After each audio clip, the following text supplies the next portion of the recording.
Today I'm going to show you guys how to germinate small seeds.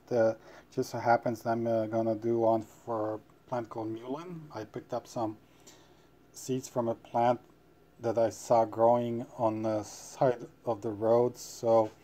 But because there's a lot of traffic, car traffic and whatnot, pollution, there's a lot of pollution. So that's why I don't get anything from the plants other than their genetics. So if I see a plant that's where I can get some seeds from, and that's about all that I would do. Okay, so it just so happens that the mullein plant has these pods, and initially I was thinking that these pods were the actual seeds. I was kind of surprised that they were so big, but they're not seed. Like there's a pod for seeds. Inside each pod there's a whole bunch of tiny little seeds like this. Maybe I can yeah, squeeze them out of here, you guys can see. And I think we would agree that these are very tiny seeds, right? Each tiny little speck is a seed. So a lot of people don't know how to germinate the seeds. It's a lot more challenging, I think, to germinate tiny little seeds than any other type of more regular size seed. So the trick is very simple. You get a Ziploc bag, right? On that, what you're going to be putting in it, put some organic soil or just soil, whatever, right? Open it up. I already done this. Get some seeds in there, sprinkle them all around. Work out the soil so that you distribute the seeds. Just work it out, mix it all up so they're evenly distributed. And then add some water. I've already done it. Put some water in, not too much in there. And that's about it. And then all you do is you kind of fold the bag in half. You don't want to lock it. You don't want to lock it, but just kind of fold the bag in half. And what I do is I put it on the side of my window here, because when the sun touches the glass and heats it up, so it gives it natural warmth, I get the heat for free, basically. Okay. And that's it. Leave the bag in there for a few weeks, and then you will start seeing activity. These tiny little specks, as impossible as they seem to be seeds, will start to germinate. You will start to see little greens coming out. Let them sit there a few more weeks. What I do is, once I see the green, I will open up the bag to kind of give them some fresh air, and then I will kind of hold the bag kind of like this and put it back, and maybe even break it up a little bit so that they can start to divide, right, in the bag. And that's about it. Once you see enough activity, you can start transplanting into bigger pots, and there's a lot of seeds up in here, so you want to transplant to smaller groups.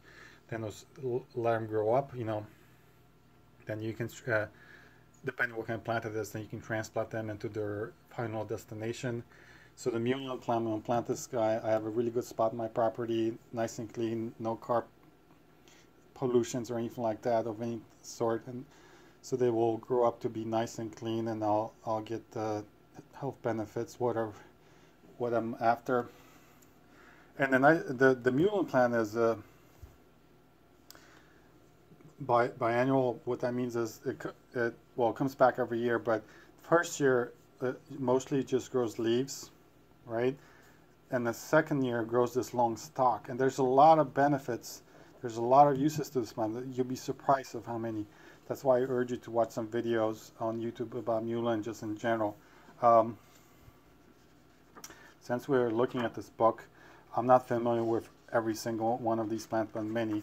Another good one, if you're just starting out and you want to plant some stuff, I like to plant things that are annuals or biannuals, because you're going to put a whole bunch of work into it when you want to come back. You don't want to just a seasonal plant that kind of flowers and dies and have to do all the work again. I like the mugwort plant.